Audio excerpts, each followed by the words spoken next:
Well, howdy people of the internet, Unky Joe here, Unky Joe's Playhouse, coming to you from a slightly different venue this evening as I bring you a new video. If you remember a few weeks ago, I had recommended a client purchase a Synology DS-420 Plus NAS for his home. He already had one for his office, and the idea was that he would buy this NAS for his home so it would match the NAS he had at his office. He kind of liked the idea of having a network attached storage at home. And it got me to thinking about backups. I have always wanted to institute a Synology remote backup using Synology Hyper Backup. So today we're going to get started on that journey.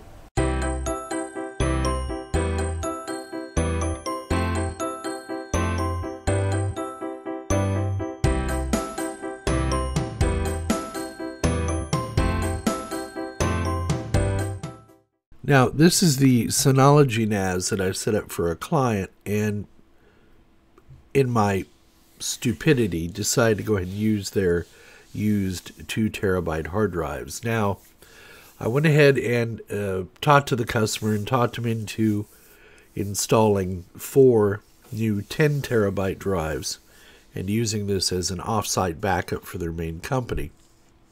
However, as you can see, I was running a scan on the drives before I backed up the data, and this thing has been running now for a day and a half and keeps coming up and telling me there's an error on disk 3. So what I'm trying to do now is get the NAS to stop doing that scan because it's stuck at about 45%, and I'm going to power it off, and then I'm going to remove disk 3 and see if it can't recover the array. Because it's got all their photos and everything on there. So, yeah, wish me luck. But I just wanted you to see this. This is something you might run into. Now, you should do everything you can to shut down the Synology regularly. But I don't know that I'm going to have time to leave this thing running for 4 or 5 days, and it might never shut down. The other thing to might do would be call Synology, but I don't know how good their support is going to be on this. But I wanted you to see this firsthand as I'm seeing it, and we'll go from there. All right, so I've forced the Synology to shut down and pulled out drive 3. And now I'm attempting to boot the Synology.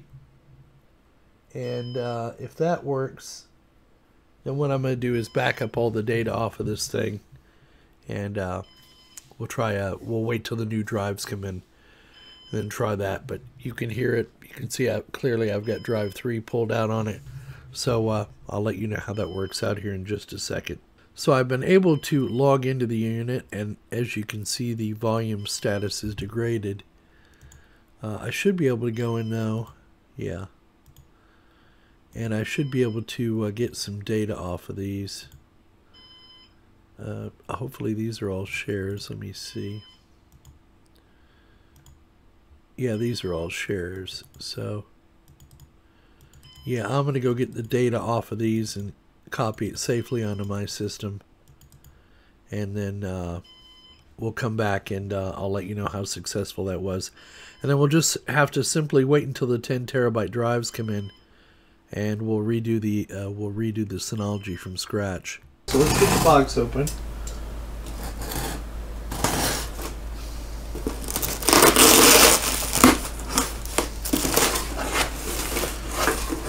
And it's packed very well.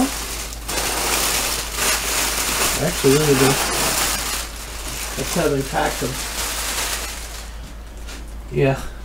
And look inside. This is hilarious. This is how they pack the drives. Hopefully they got here okay. But this is how they packaged up the hard drives. They just filled it with bubble wrap and stacked the hard drives loosely in the box. So yeah, okay, there you go. Kudos, New 8. What a way to send these. So suffice it to say, these are 10 terabyte Iron Wolf NAS. Yeah, these aren't the pros, but they do come with the data rescue services. They're very heavy drives, I gotta tell you that. So one. Now these are all kind of unique serial numbers in here.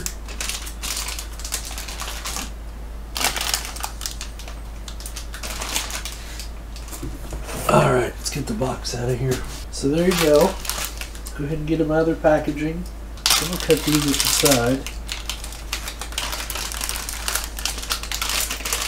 Slide them out.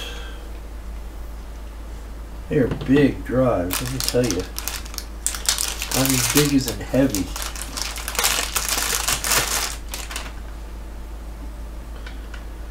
These are well built. The platters are, I mean, this is a thick drive. Hang on, I'll show you what I'm talking about. And most 3.5-inch drives you get these days are pretty thin, but look how thick that is. It's a thick drive. So you got, you know, your platters, your base for your platters is well built.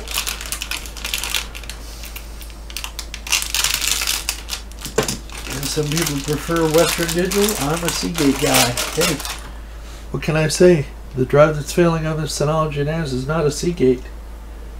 It's a Western Digital. I know. That's all anecdotal evidence, Joe, but hey. Alright, so you see our volume here is still degraded, but we got all of our data off of here. I just went ahead and physically removed that drive number 3. Now what we're going to actually do, I'm going to do a factory restore on this, or a factory restart. So, because I don't care about the data on the drives, I don't care about any of it. We're going to put all new drives in. So I'm going to come here to Control Panel. I believe it's Update and Restore. Then come here to Reset. And then it says you can restore your Synology NAS to its original manufacturer settings. All user data stored in these drives will be erased, and the entire system will be restored to default settings. So I'm going to go ahead and erase all data. I'm going to acknowledge that all the data will be gone forever and unrecoverable. Erase it all. I'm under the super secret password. Click on Submit, and then that should wipe the NAS out, and then it should restart. So I'm going to wait for it to restart, and then I'm going to replace the hard drives in it. Alright, I guess let's get started.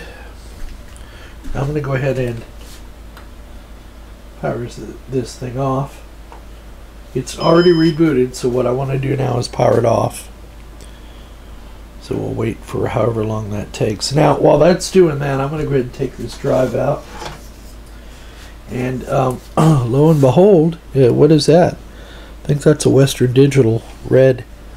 Like I said, I don't have any confidence in Western Digital drives.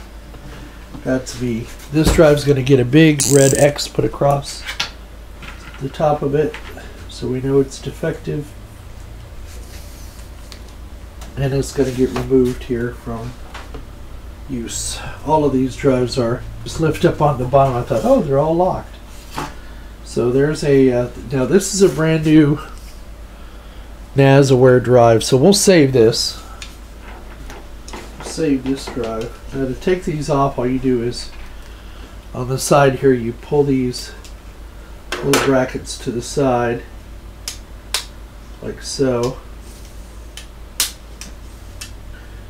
Just set them on top and then pop your hard drive out. Just like that. So I'm going to go ahead and get all these drives removed.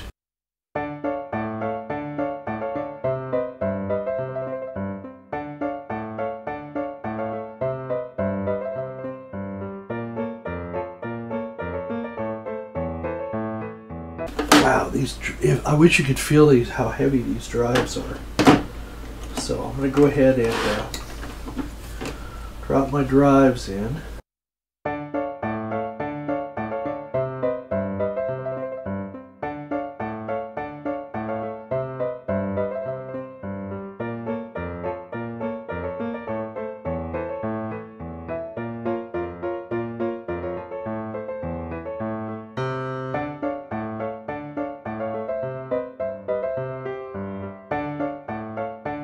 So there we go, we should be good. So let's go ahead now, we've got the drives installed. Okay, so let me go ahead and power it on. It's going to take it a few minutes to boot, and then we'll go over to the PC and we'll go through its initial setup. So I'm going to go ahead and connect. And remember, we did a factory reset, so we're going to have to rename this and everything. Just click on these continue screens, and then we're going to go ahead and get it set up. So we'll install the DSM, and it's going to tell me the data on all 4 drives will be lost. And we'll let it format and install. All right, so I've got to think of some names for this thing. I'm just going to call this ATE backup. Let's see, ATE, let's do NAS 2. NAS 2. I'm going to do a long format. Okay, I'm not going to do that. Quick ID. I'm not going to share my data. No thanks. Okay, so let's come up here, get everything straight as we like it. Go ahead and pull this down because we're going to add the storage and connected users. We're going to rearrange some stuff here. Leave that there, leave that there. Okay, good. Now let's go to Package Manager. Let's agree to the package manager terms of service. We're not going to install any packages right now. What we're going to focus on is getting the drives set up. So I'll come there to the main menu, and then I'm going to right click on Storage Manager and add that to the desktop. The first thing I want to do is create a new array or a new volume. So come here to create, click on volume, create, and choose quick. We're going to make this an SHR2 array. We'll just call this pool 1 or volume 1, whichever you want to call it. We're going to do SHR2. Minimum number of drives per RAID is 4. Click on next. So we got our 4 disks in there, right? Next, all the data on the newly added drive will be erased. Are we sure? Yes. We're going to use BTRFS. Now, that should do it. We should click on Apply.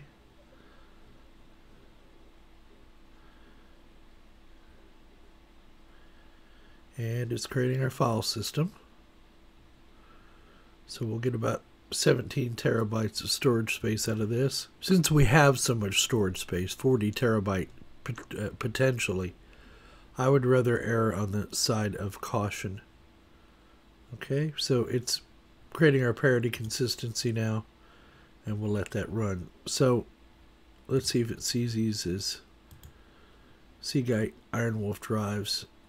Okay, it sees, yep, Iron Wolf Health it has here. So I'm going to let it go ahead and create the array. It's going to take some time. And so we'll let that run. Yeah, so there you go. We got the NAS set up. Now I should have learned my lesson a long time ago. Never put used hard drives, even if they are the customers, in their NAS. You can only imagine what would have happened to me. How I would have had the proverbial egg on the face if the client had called me a week later and said, I've got a drive failing. It would have been not a disaster, but it would have been a huge pain in the ass to have to go back out there and replace that drive in the field. And I don't know why I do that. It's the cheap in me, I guess. This customer would be the last person who would be opposed to buying 4 brand new 10 terabyte Iron Wolf Pro drives, and that's exactly what he did. I just bit the bullet and said, look, this is what we need.